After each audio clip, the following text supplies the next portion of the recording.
a great day, I'm feeling good. Oh, the possibilities of what I could. What happens when a blind man, a woman of color, and a child of immigrants get together to discuss how diversity, inclusion, and equity affect your business? Hi everybody, welcome to the Choose Inclusion podcast. I'm UB and I am the Latino white guy of the group. I'm Nina. I am the woman of color in the group. And I'm Mike. I'm the blind guy. Hello, everybody. Welcome back to Choose Inclusion. So happy to have you back. My name is Mike Hess, and typically I am joined by two fantastic co-hosts. However, today Ubaldo will not be joining us, but I have the amazing Nina with me today. Good morning, Nina. How are you? Hey, I'm good, Mike. As always, it's always wonderful to do a podcast recording with you. Awesome. Well, I'm excited. This is we always have so many fun guests, Nina. We really do. I think that's really what delineates kind of our conversations here on Choose Inclusion, and today is no exception. And probably the bar has been raised. We are joined today by Miss Deanna Singh, who is the Chief Change Agent for the Flying Elephant. Deanna, how are you? I am wonderful. How are you both doing today? I'm doing pretty well. Good. Yeah. And I got to tell you, Deanna, when we had our pre-call with you some time back, it motivated me to no end. I went out there, and I generally don't Google stalk people, but I was so inspired by your story. I went out there and I just started, diving into you and all the change that you have made and continue to make. However, I'd love for folks to kind of hear what got you to here, because I think like you were born like diversity, equity, and inclusion. Like you had all of those boxes kind of just checked as you were born in the environment that you lived in. Could you tell us a little bit about what got you to here and the world you grew up in? Absolutely. It's one of my favorite stories to tell. So I am a biracial woman, and my father is actually Sikh American. So he immigrated to the United States from a very small village in Punjab, India. And my mother is African American. Her family the roots are in Mississippi. And she and her family, her 8 brothers and sisters and parents, moved from Mississippi to Wisconsin because my grandfather got work on the railroad. So ended up growing up mostly in the Midwest. And what's interesting about their story is that they actually met at a gas station. My dad was working and living at the gas station. My mom was working third shift. And my dad didn't actually speak any English, believe it or not. He had some transactional, English, so like how much on this pump, or this is how much this costs, but not that much more than that. And my mom, being the amazing woman that she is, saw him and was like, you know what? He's living here. I bet he's not getting any like home cooked meals and all this. And so she started to bring him food. And they didn't really date, but what they did was they would get together, and my dad would come over to my mom's house and they'd sit in front of the TV, and my dad would say, what is the meaning of this? And what is the meaning of this? And so in essence, my mom kind of taught him not just the language, but also just some cultural references. And after just 3 months of knowing each other, still not speaking the same language, coming from totally different places in the world, different cultures, different backgrounds, different religions, they decided to do, what anybody would do, and get married. And I'm so proud to share that they actually celebrated this year they'll celebrate their 42nd anniversary. And what's so, amazing about that, I always tell them, I think they've blessed me in many, many ways, but one of the greatest blessings they gave me was giving me the opportunity to be born in the middle of that intersection, right? Of East and West, of all these different religions and foods and cultures, and to grow up in that space. And so I was born at, a year or so after they got married, and I watched them do this, right? I watched them find their way to each other and to each other's families, and just all the different things. So that was really interesting. But I think what makes it even more spicy is that when I was about 3.5, 4 years old, my parents sent me to India. I was the first American to actually enter our village in India. And at the time, I was just getting, acquiring English. Like I was just starting to put sentences together and all of that.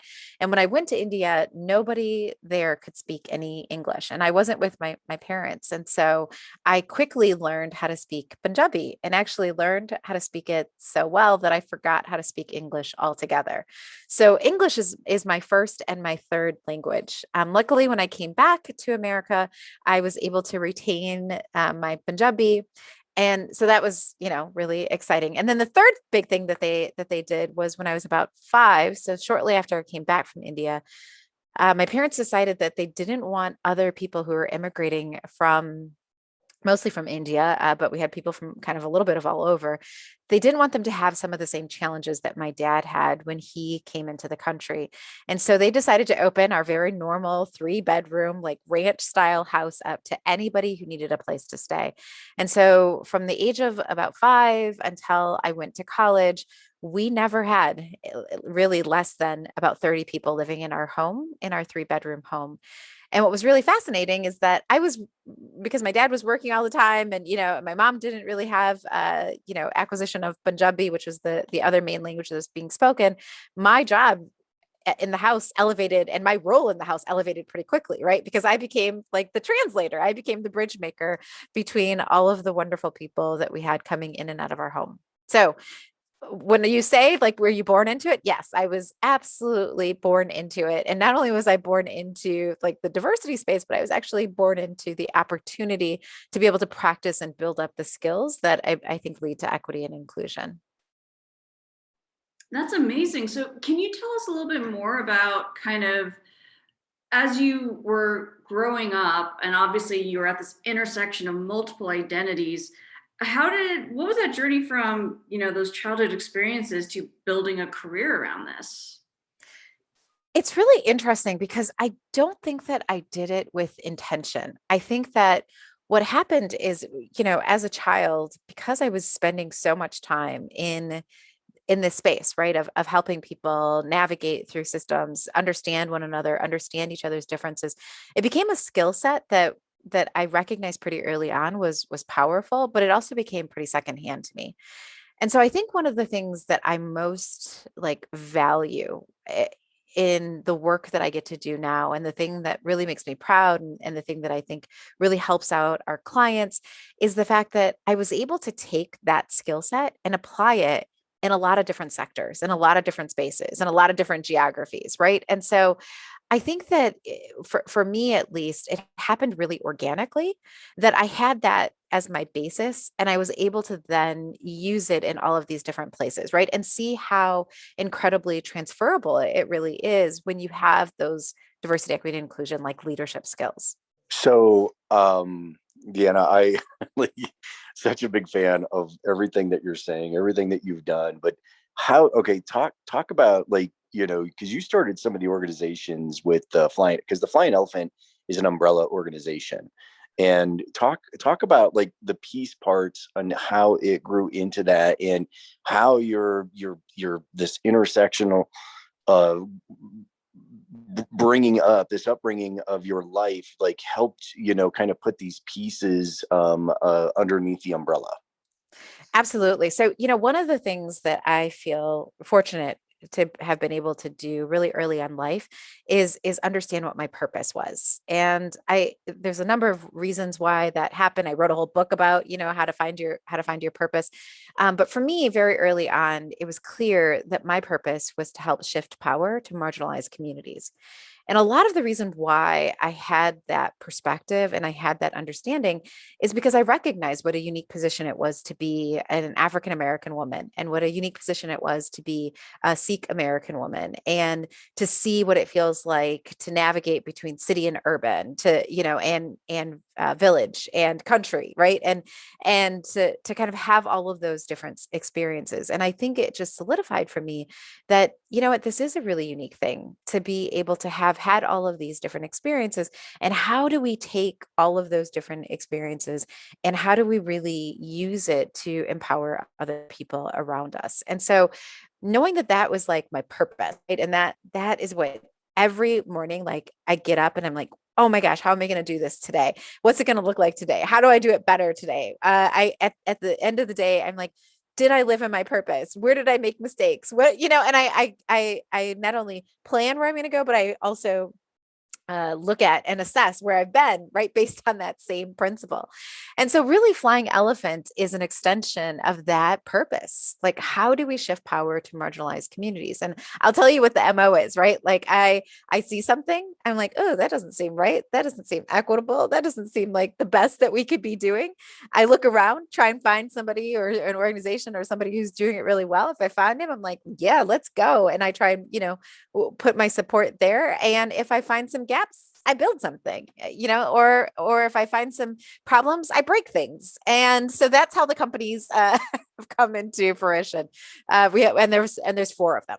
Wait, so tell us about the 4 of them. Yeah, sure. So one is called Uplifting Impact. That's where we do a lot of our diversity, equity, and inclusion work. And that company is really focused on helping people understand that diversity, equity, and inclusion skills and leadership skills have to be matched together. You can't be a strong leader without having those underpinnings of DEI. And so that in that company, we do consulting, we do training.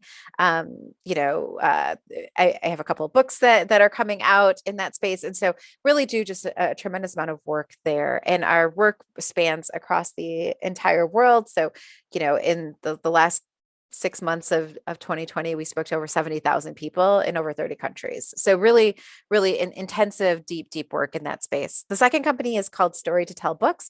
And actually my children who are 8 and 12 run that company. And what we do there is we put out books that feature positive images of children of color. And the reason why we do that is because right now children of color make up more than 50% of the United States population, but are represented in less than 14% of books. And so the idea is if we put more books out there, we can, change that narrative. And they take the profits from the books that we sell and actually redistribute them to other organizations also supporting positive images of children of color. The third company is called Purposeful Hustle. So as I mentioned before, I did write a book about how you find your purpose and how you use it to make a difference in the world. And through that company, we do a lot of work with organizations and just helping people find their purpose, but then figuring out like, what does that look like, right? How do I make sure that I deploy that on a daily basis? How do I use it to do some of the things I talked about already, right? Like using it to make decisions, using it to make my community stronger, to make my community better. So lots of fun there. Again, work with thousands of people and companies of all sizes to try and help bring that support up and give people that opportunity to take hold of their purposes and use them effectively. And then the fourth company is actually called Birth Coach Milwaukee. I am a certified doula, and my partner and I, and a group of amazing doulas, what we do here in the Milwaukee area is we provide support before, during, and after to birthing people. And the reason why we started that company again was because we were really frustrated by the numbers. We were really frustrated by the disparities that exist in birthing outcomes for women of color. And the research shows if you introduce a doula or a midwife, you can eliminate those disparities at almost 100%. And so that's what our company does. We have a 1-to-1 model for every woman who can pay full price. We then provide services to a woman who otherwise could not afford them. And also we have this amazing baby wrap, and 100% of the profits from the baby wrap go towards also paying for services for women who otherwise couldn't afford them. So you basically have nothing going on is what you're saying. So you know what? My days are so spicy. You never know you never know, right? What's going to happen. I could get a text message and be in a hospital for a couple of hours. I could be presenting to hundreds of people. We could be working on a book. You never know, right? But again, that's what happens when you're following your purpose. I love it. I really do. Could you have a conference coming up in September. Can you talk to our audience a little bit about that? Because I think our DE&I and belonging audience would love to hear about it. Absolutely. So we have the great fortune of putting on a How to Be an Ally Summit, and this will actually be our third one. what we do is we have a 3-day summit. It's September 15th through the 17th in 2021. But there'll be others that will come after that. We make it incredibly affordable for people. It is absolutely 100% all online, but it is professionally produced. I think one of the biggest comments we got was, "Oh, I wish we had more time, not less time." So it's intense. We fill it up with lots of really, really great content. But in addition to that, we make sure that we have a really good time too, right? And that we're learning, and that everything is practice. Everything that we give is really applicable. So people coming to the summit leave with a very strong understanding of the principles and the underpinnings of diversity, equity, and inclusion, but they also leave with techniques that they can put into practice immediately, right? Like day one back in the office. So Deanna, I kind of want to pivot the conversation a little bit back Sure. to your personal experiences, because you said you're from Wisconsin. You grew up there too, is that correct? Yes, mostly. I did spend a lot of time in India. Yeah. And so, I mean, the first thing, it's sad to say, I live in Boulder, and, live just a couple blocks from the King Supers where the shooting took place. And Yeah. so these types of violence that happens to our communities is very top of mind right now. And the first thing that, one of the first things I thought about when you said you were Sikh in Wisconsin was the Oak Creek shooting. Yeah. Shooter came into a Sikh temple, killed 8 people. And that was back in 2012. And, that's part of your identity. But then also, the news coming out of Kenosha, Wisconsin last year during, one of the peak during the Black Lives Matter uprisings, when a police officer shot an unarmed Black man once again. I mean, how has that impacted you personally at these intersection of these two identities?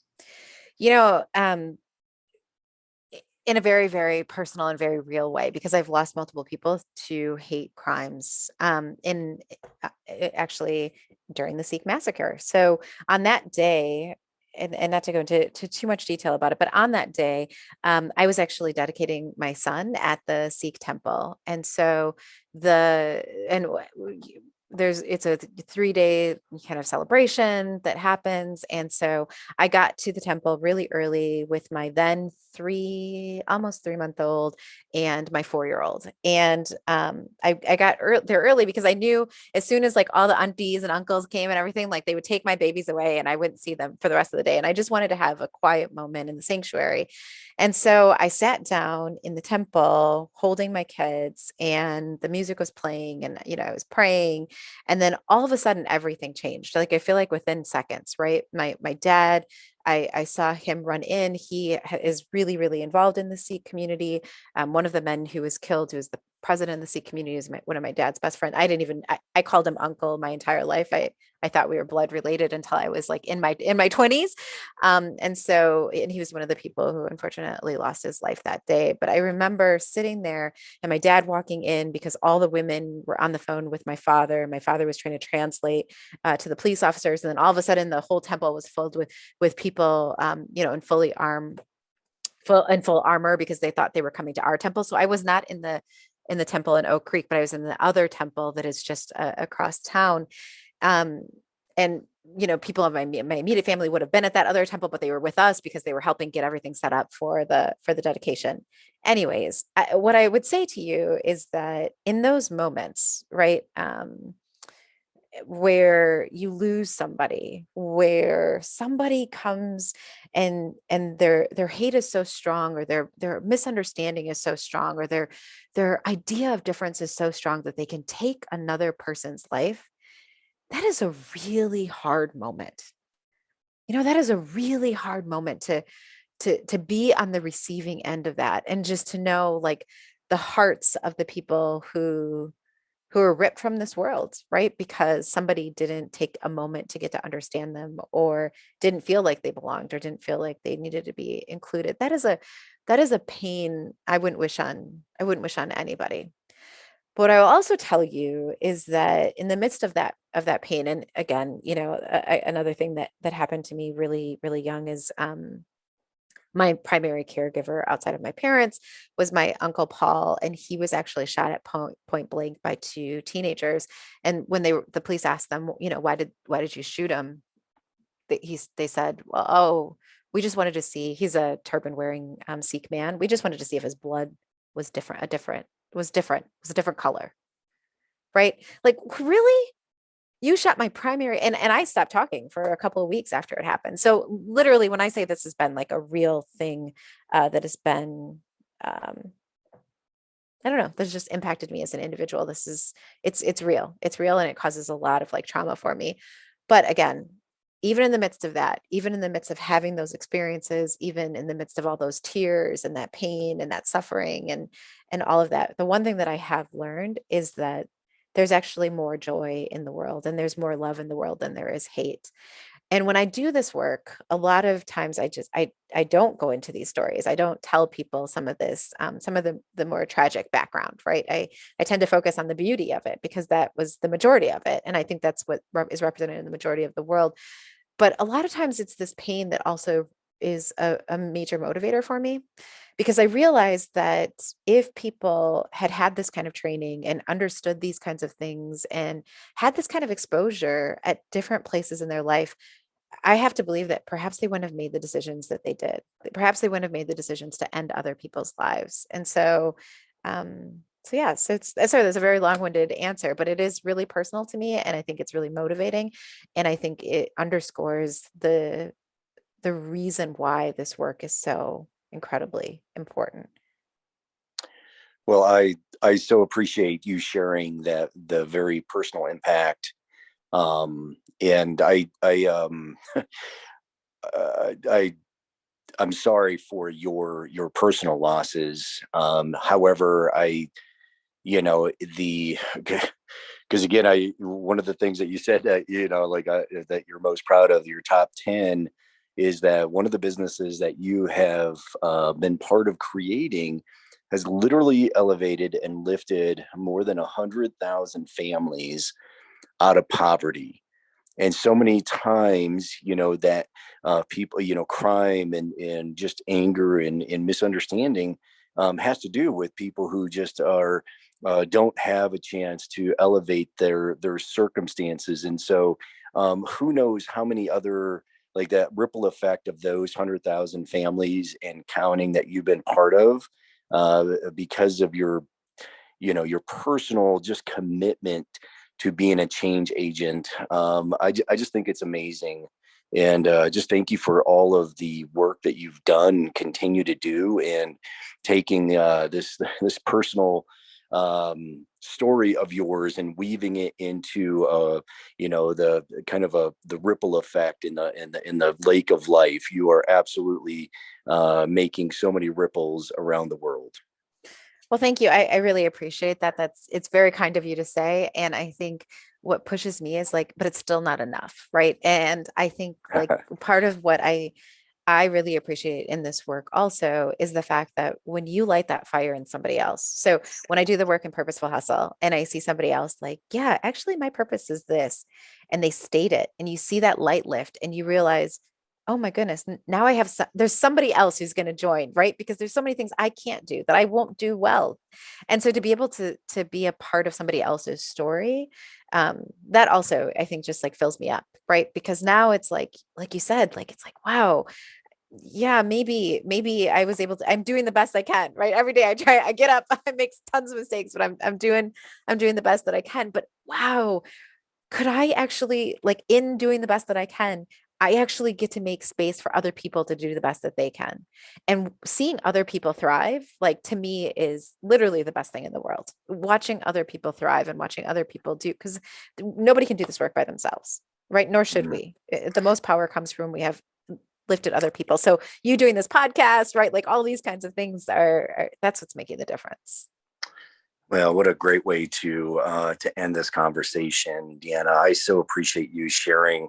I know how busy you are, not only in the community and all the organizations, and as a mom and a wife, and I just so appreciate you carving out a few minutes to talk to us here at Choose Inclusion and our amazing audience. Thank you so much for spending some time with us today. Absolutely. Thank you so much for all that you're doing too. Yeah, Deanna, you are doing God's work. So thank you again for everything. And to all our listeners, you can check us out on chooseinclusion.com. Follow us on Twitter at chooseinclusion, and we will catch you all next time. Take care, everyone. Thanks, everybody. Thanks for listening to the Choose Inclusion podcast. Make sure to subscribe to us on Apple Podcasts and Spotify. And you can see closed captioning for this podcast on our YouTube channel. You can find us online on our website, chooseinclusion.com, and contact us on Twitter at chooseinclusion.